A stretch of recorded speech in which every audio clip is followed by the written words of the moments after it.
Peter Chani, journaliste, tout, ici, tout. Donc, selon ça, c'est ça, c'est vraiment des bêtises. Alors, bango bazo kanisa, soki Félix a sali ici, prestation de serment à Lobinde, donc, et danser quoi, makambo changer Félix, nazuma coup de fil à mutumo, ka beinga le lopazo sepela, que non, Fati a décidé, inbox na route sambo ya. Donc, kosimba te lobby, tel. Bandeko na ngai, tozala nano clair nano, tozala clair. Est-ce que ce qui vraiment prestation de serment wana et salami et au changer nini? Ngana yina qui ende na hypothèse mosusu. Parce que bauti ko créer incident moko o bazo créer un lobby, boyebi politique ya Félix na Kabila depuis bazawana. Et ça politique ya stop and go. Ba crier moi embrouillement moko boye. Bato bo s'emballer ou après ba zongi na bango normal. Ils vont sabrer le champagne. Ba okuta na nsele ba bango tout bato nsele ba voisin. Ils vont se retrouver. Pourquoi vous vous emballez pour ça? Moi je trouve que la raison est à côté Moussous. Robert en Assemblée nationale, j'en ai pour quelques minutes. Robert en Assemblée nationale, après avoir entendu Robert Roy, après avoir coup de gifle au Robert Azwaki, et pas à Moindo, et pas à Nzangi, et pas à Mama F. Bazaïba, Mama Adèle, Harriet Ouamou, Jacques Njoli, Thomas Lokondo, après avoir gifle wana Robert Azwaki lobby. Robert a demandé 48 heures. Comme d'habitude, on propose au Congo comme ça, que non, de ministre bazalaka jamais n'a pas réponse na Congo. Partagez vidéo, on en a pour quelques minutes. Le ministre bazalaka jamais n'a pas réponse na Congo. Et il y a bango zalaka, bon, na keko se préparer na koya dans 48 heures. Donc, ils ne sont même pas compétents, que vous lui posez une question et il répond tout de suite. Donc, ils vont revenir là, ils vont aller monter un dossier de toutes pièces, un mensonge de toutes pièces, et ils vont présenter à Mobato. Maintenant, 48 heures, il y a Roubé mercredi Oyo. Donc, Oyo que peuple Mobibazo Zelaye, qu'est-ce qui s'est réellement passé na Minembwe? Pourquoi création il y a commune alors que je crois article 4 de la constitution tout ça la commune rurale existe à côté, ça n'existe pas. Tout ça la chefferie, tout ça la groupement existe commune rurale les athées, mais ils ont quand même passé en force créer un mot. Ok, si Robert a eu tellement moto parce que selon Nzangi, député bazawana tout décidé cette fois-ci faut pas pour ça Robert Walongwa akete et bato fungoli misu parce que na mona ki lobby na bato ya FCC na bato ya opposition la société civile parce que tout le monde baza contre création ya commune, tout le monde était contre Robert. Ça c'est la force d'un peuple tant qu'on va décider à la uni. C'est pour ça que j'écris toujours l'unité s'impose. Quand nous sommes unis, nous pouvons obtenir quelque chose. Alors, Robert Roy va arriver demain, normalement. Il faut lobby, aya, pour répondre à ma question, ma préoccupation, et après ça va suite à ma Makamba Kolanda. Lobby mercredi. Curieusement, prestation de serment, et que vous allez appeler qu'à salle wana mercredi. Bah, ça la prestation du serment wana n'a parlé de la nation. N'a parlé de la nation. Prestation de serment au salam. Bah, ça la prestation de serment wana na stade. Bah, ça la prestation de serment wana même il a les places bazali. Place, il y a prestation de serment. Ils ont quitté. Mais ils ont décidé, ma chefferie, groupement et secteur, merci Christian. Alors, ils ont décidé de faire leur prestation de serment kaka na salle wana oyo Ruberwa akoya et le même jour. Est-ce que ce n'est pas une distraction? Est-ce que ce n'est pas une façon d'éviter? Parce que ce qui article 4 la constitution de la Bicho et Salamaki, c'est uniquement dans le but de créer Minemwe de Bomoyangoran. C'est uniquement dans ça. Parce que, comment je vais dire, constitution de la Bicho wana, oyo Salamaki, en 2006, je crois, dans Liège, taillé sur mesure pour na kopanzambo cannabis. L'unité que Mobutu a voulu, ils ont revenu dans ça. Et quand ils sont originaires, il y a province, il y a gouverneur, il y a ministre, professeur. Bilokwana, ça n'existait pas. Donc, il y a beaucoup de gens locaux. Alors, article 4, il faut voir ma province, ma chefferie, banane. Il y en avait plus de 320 à 314. 314 à 320 communes oyo ba créé selon article 4 de la Constitution. Maintenant, baki ko précipiter basali Minembwe. Minembwe na ba critère eza kokokisa ba critère te baza 20 000 habitants. Minembwe ndeza do kokokisa ba critère te. Tango bazo kabula Minembwe, bakati ba réserve ya Itombwe, bakati territoire ya Fizi ya Baraka, bakati ba territoire wanyo ba Mwenga, tout. Et ça li commune moko eleki Rwanda na monene. Commune moko eleki Belgique bo na monene. Oko gérer yango comment? Parce que na Bruxelles kala tout ça soki na combien de communes? Sikoyo na Kini ko je reste Kinshasa, tout ça na 24 communes. Commune moko eleki Kinshasa mbamune. Soit logique. Donc, tout ça comprendre, biloko wana malé. Alors, Ruberwa, nation Mobimba, peuple Mobimba Vandaki, azose la Ruberwa mercredi, pour tout ça suite à Ruberwa. Et voilà la présidence de la République, précipitons les choses, ils veulent aussi faire leur prestation de serment le même jour, dans la même salle. Je ne sais pas si vous voyez quelque chose, Isaiah Wapiangwana. Parce que ma prestation de serment à ma juge, on s'en fout, on n'a pas besoin. Question qui se posait ici, et la question Minembwe, parce que il y a un problème, il y a souveraineté nationale. Les juges, ils peuvent attendre. Ils peuvent attendre parce que l'ordonnance est non conforme même. Parce que l'ordonnance est toujours contre-signée par le Premier ministre et le ministre de la Justice. L'ordonnance est non conforme. Parce que tu as contre-signé qui ordonnance ou est dans le domaine a été Gilbert Kankonde. Gilbert Kankonde, la préséance, c'est lui le numéro 2 du gouvernement. Mais le Premier ministre a qui n'a vacances cité.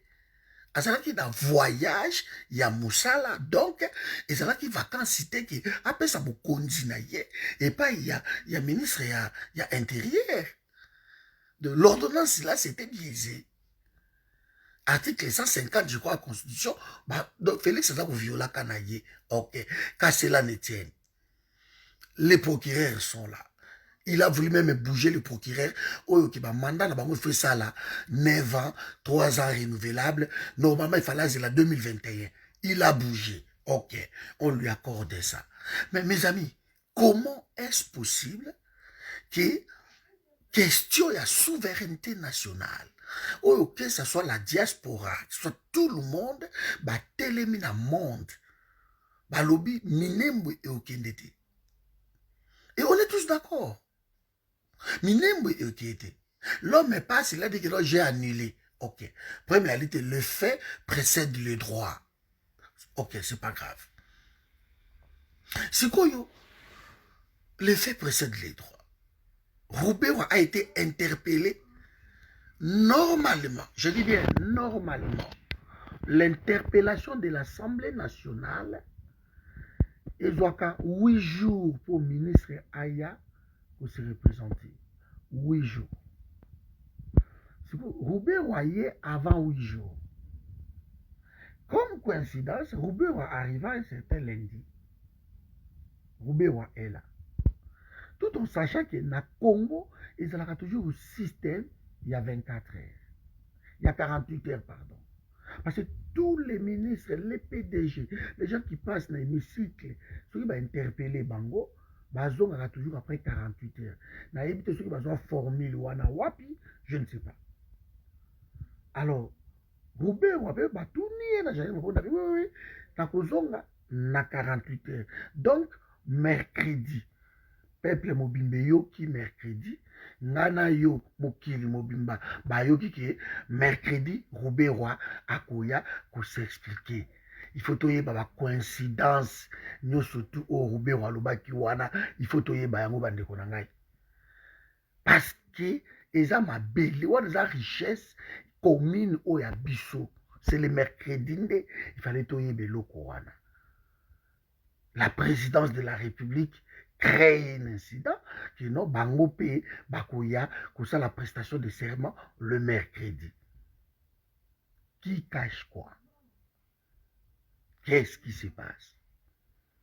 C'est quoi prestation de serment wana?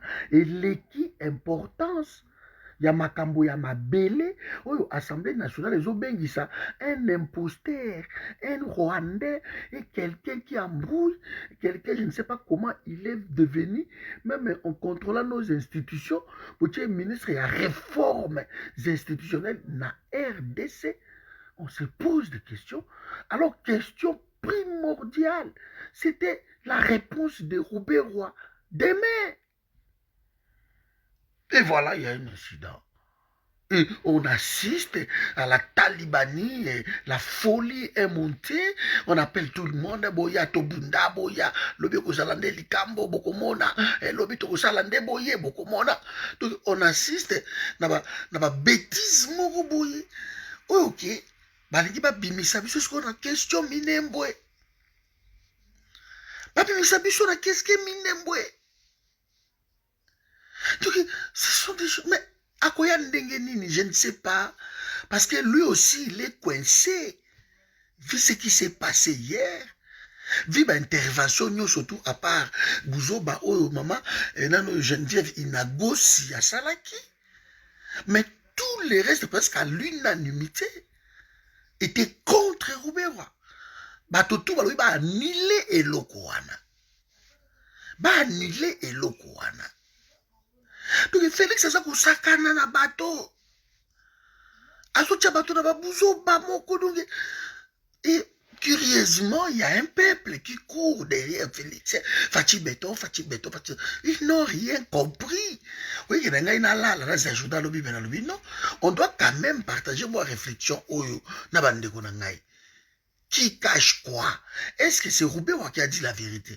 Parce que demain, Roubaix allait tout déballer, il va déballer. Parce que bah, lobby peut que c'est là, bah, moi, bah, indiscrète, bah, que non, quelque part là-bas, Kopé sa minembo, eza la katia deal. Eza la katia deal.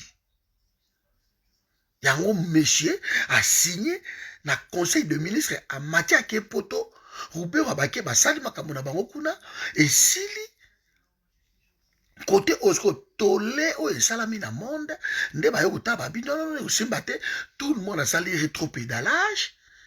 Allez, maman ba député ba profiter loko wana ki bo congolité et bimi, on l'a interpellé. Le monsieur est venu. Hier, on a tous vu comment le monsieur était coincé. On a vu hier. Le monsieur était coincé.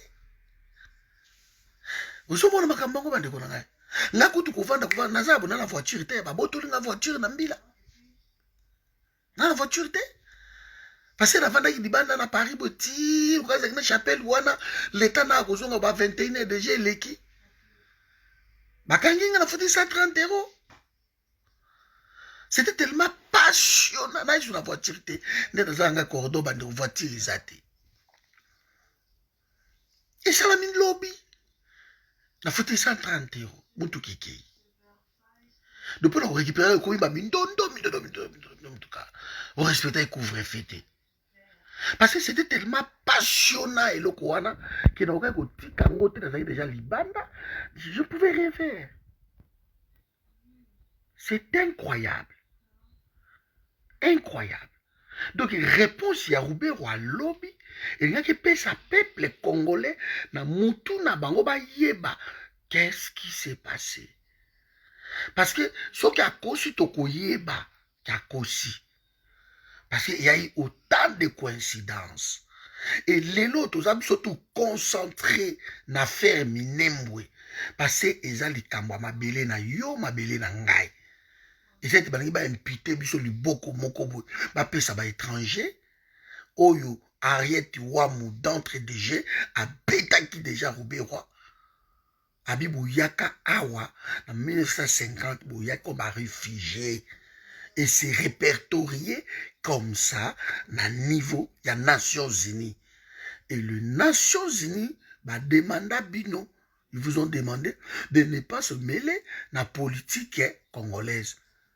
Comment les lobos comme la carte politique toujours est battu? Qui habite là-bas? Parce qu'on parle de termes d'enrôlé. Terme d'enrôlé, bato bavanda na lemba, bako renebe kozala enrôlé tam susu na ngaba ou bien ba secteur, toujours les communes na lemba parce que minimum zana na Fizi. OK.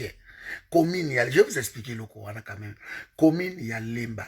Lemba za biso to na lemba neuf, na terminé sur na. Ba biso bazana na lemba super, ba biso bazana lemba foire. Ça c'est lemba, ba biso bazana na camp riche. Hein? Donc, il y a Salongo, vous avez Livre, vous avez Nini. Tout ça, c'est Lemba. Regini, c'est Lemba. Maintenant, on demande à quelques bateaux dans Lemba terminus, neuf qui non, vous avez ébélé awa. Alors, bateau moussous, vous allez enrouler na Lemba. Allez, na Livulu. Vous allez vous enrouler na Livulu. Vous allez vous enrouler na Banza Lemba. Allez, bino bato mususu ya rigini bo qui ne peut pas na Banzalemba bo s'enrôler directement et gonfler chiffre il y a le nombre d'enrôlés dans Banzalemba mais ça ne veut pas dire que bato tout au baye ko s'enrôler dans Banzalemba ne ba vanda na Banzalemba mais pour ko désengorger ba comment ba site il y a enrôlement. Nde basengi bino bobima bokende ko s'enrôler mais vous allez voter quand même. Mais bino tout bozana commune ya Lemba. Donc minembwe ezo dépendre na Fizi. C'est tout. Donc soki balongoli bato oyo ndambo bazana commune tel babina ngo boki na Katobwe tant soit bon bino bata Katobwe awa bozamo ebele bokende ko s'enrôler na minembwe. Mais bavandaka na minembwe te. Bah ça roulait na minembwe alors chiffre wana ya seni azui yango alobi que parce que a se basé sur bah chiffre le chiffre ya seni or que chiffre ya seni est juste basé sur le nombre des enrôlés parce que nous sommes nous Congolais aujourd'hui. Voilà les mensonges comme ça. Nous sommes, nous, les Congolais, plus de 105 millions de Congolais au travers le monde. Maintenant, la CNI, Oyo Tukulika, Oyo, est enrôlé qui seulement 40 millions de Congolais. Il y avait que 40 millions. Donc, vous allez nous dire que le coup la CEDI est enrôlé qui 40 millions de Congolais, c'est que les Congolais, tous 40 millions dans le monde. Ah non. Nous sommes 105 millions. Ce qui a vu le chiffre à Séné, le chiffre à Séné, c'est 36 000 36 000 dans mon village wana ya Minembwe. 36 000 c'est pratiquement impossible. 36 000 c'est impossible. Alors 36 000 nombre d'enrôlés. Alors tu as biso beaucoup tout ça ba famille. Nga na tabuso na 5 bana nanga. Ba ngo mope ba tuti ba botande utalate. Alors nga na za a na bana nga 5, ou na bana 4, ou na nani. Il y a les enfants mineurs, 16 ans, 17 ans sont mineurs. Baza na l'âge té ya ko kende ko s'enrôler. Mais baza ba habitant, il y a village wana. Donc quand tu dis que vous avez 36 000 personnes, nombre d'enrôlés, il y a commune moko, sous-entend que vous avez 90, 100 000 personnes. Alors, voyons maintenant la cartographie des Minembwe. C'est pratiquement impossible. Alors, Batu Oyo, médecins, hôpitaux, société civile, il y a Minembwe. Les chefs coutumiers, tous ces mondes, les administrés même. Balobi Minembwe, ils ont entre 3 000 à 11 000 personnes. On ne peut pas dépasser. Donc, Minembwe, ils ont un critère Wanate Yakomine. Il a menti sur tous les plans. Côté délimitation, il a menti sur tous les plans. À côté, katia. Donc, le problème, il y a un. Donc, c'est aussi simple que ça. Et demain, mes amis, Nana Yoto, Yeba, qu'est-ce qui s'est passé? Ce que vous avez un incident. Peuple a été moakelele comme un désordre. Franck Djonga lobibo ya lobi na kabila to silani. Mais nous le voulons, aussi là. Mais bon, ça là-bas, l'oyenge, bah, chaud à nate, pour le comoué à la télé, ça servirait à rien. Parce que c'est important la journée à lobby, ok, bah, tout baza cause là, et ça va yo karoube roi, le koutawana et bana comment, bah, une partie de nos terres. Enfin, ils veulent prendre ça. Qui leur a attribué? Qui a signé? Qui sont ces auteurs? Matata Pogno, tout ce monde. Chibala, tombé dans piège. Qui a fait ça? Et voilà, mes amis, on se retrouve face à la présidence de la République, qui a réquisitionné la salle. Il n'y a pas l'aide du peuple, l'hémicycle. La présidence de la République a réquisitionné l'Assemblée nationale. Il n'a pas le droit. Il n'a pas le droit. On a un siège à institution. Il ne peut pas. Allez, on envoie des militaires, à réquisitionner Yango. On envoie des militaires gauche et droite. Ok. Maintenant, ce qui est prestation de serment et salami, lobby. Échanger et locaux nin. Parce que ce sont que des juges. Il y a cour constitutionnelle. Et salami lobby. Et qu'on gêne quoi? Et qu'on baki ça. Et locaux nin. Alors que Makambu, il y a question où il y a lobby. Il y a Roubé ou 48 heures. Et ça, pour la souveraineté, il y a Mabélé dans le de Kodagaï. Félix est en train de jouer léger. J'espère que l'Oï Barobengana Kabila Ngoya Sol. J'espère vraiment. Parce qu'ils sont en train de jouer léger. Il y a qu'au sa peuple, qu'au sakana peuple. Et nous, nous voyons loin. Nous voyons loin. Donc, nous ne sommes pas d'accord que ma camarade prestation de serment et ça la ma lobby, alors que ngana ça intéressé, na yeba comment ma belé na ngai et commis entité toute, enclave toute, ngana ngai na yeba ngo lobby. Pourquoi?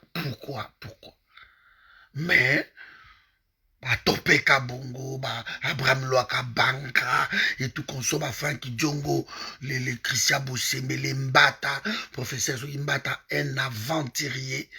Alors, je ne sais pas en quoi il est professeur, mais on va à face Nanga Bandeko. Naïbité, en quoi c'est professeur, Wana Soki Mbata, Asimbi constitution, Maboko, Mabengi est constitutionnaliste, et Azako interprété article premier T. Article 10, Azako interprété Yangote. Il y a constitution à Bissou. alobi kino Rwandais bazalaki na Congo depuis même avant 1885. Le Rwandais était là depuis 1910, ils étaient là. Donc un professeur ya lokuta ndenge wana. Alors que constitution ya simba kaza ko brandir yango. Au moins même moi no yo Christian Bosembe malgré azalaki nzalelo aza journaliste moko conquis na cause ya UDPS, mais il a voulu lui poser cette question autrement parce que même lui il ne s'attendait pas. Le professeur Mbata emballé dans ma bêtise, il raconte des conneries. Je suis content que Patrick Mbeko lui a rappelé, lui, proprement.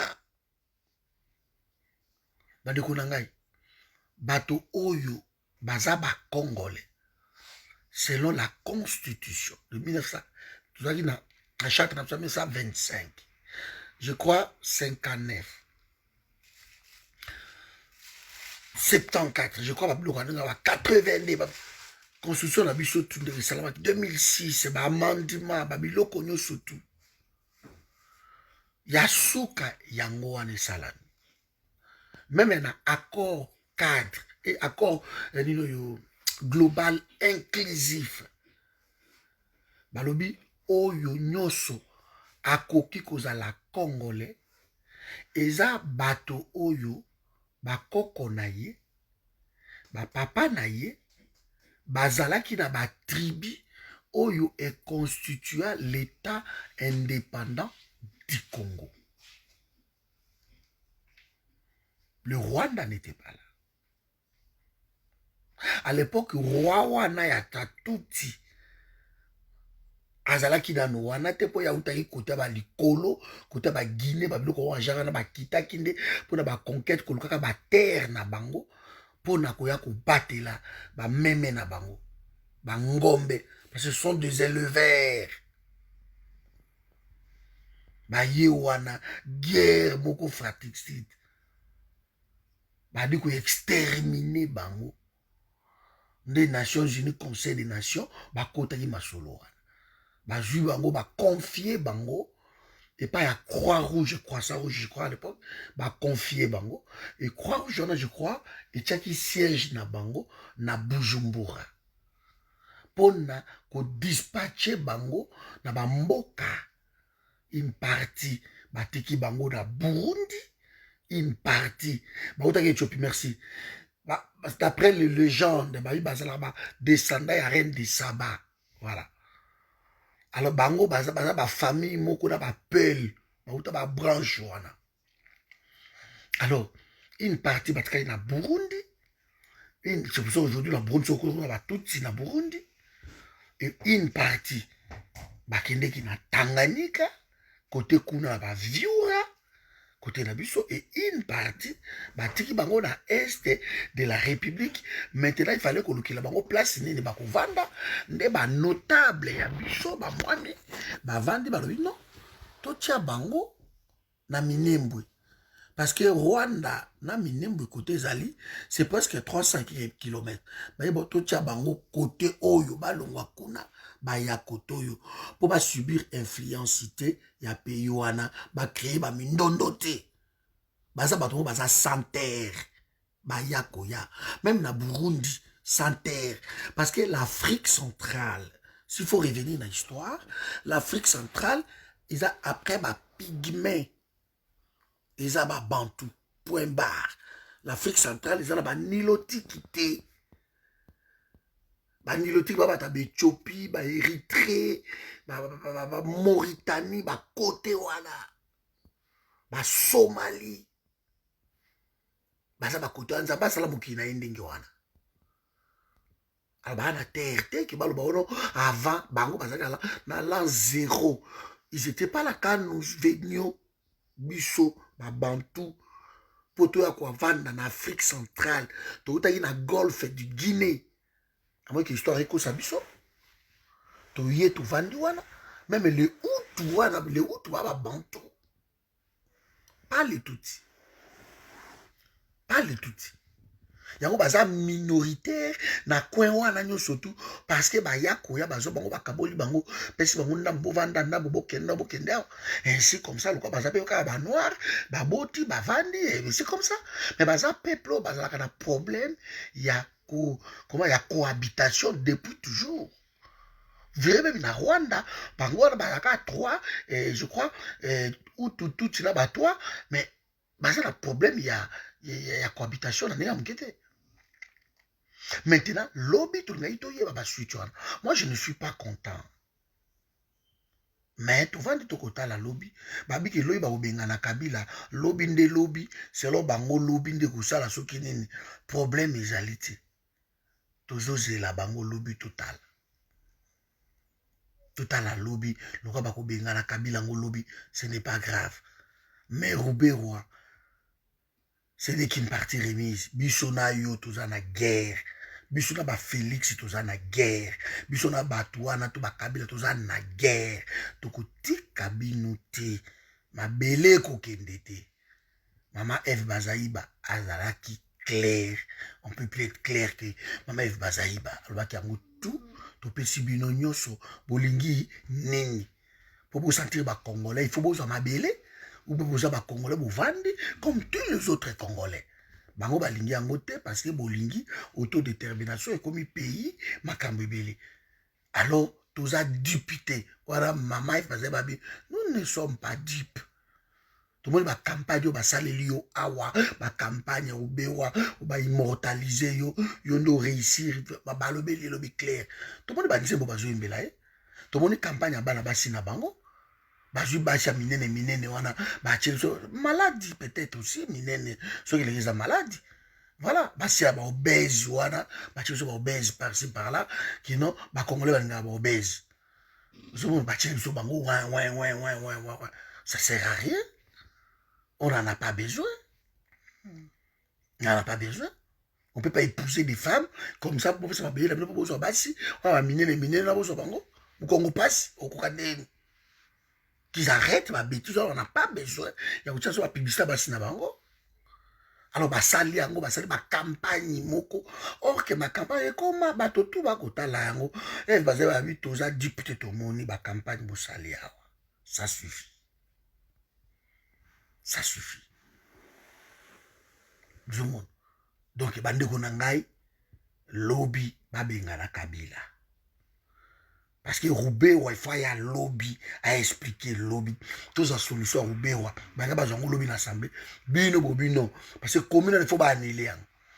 Et ça, des décret, mon goût de cinéma, n'a pas le côté frauduleusement. Donc, tout ce qui est frauduleux, tout ce qui est, on annule. Je crois même, bah, étudiant, il y a G1 à droit, bah, il y a bien, oh, yo, surtout ça, ici, il y a fraude, bah, annula, kayango. Vous voyez bien, nous soyez bien, on ne va pas répéter, mais le coup attention dans la classe. Vous voyez? Donc le coup là-bas décret et cinéma là-bas fraude, là-bas malignité, ça doit être annulé. C'est les droits, nous sommes ici, na droit, mais bande de konanga. Domaine à droit yango wana. Qu'ils arrêtent. Voilà la tiki bino awa tola la bichiro surtout. On est ensemble tola. Ok? Kulomi tokuta anaba. Inget.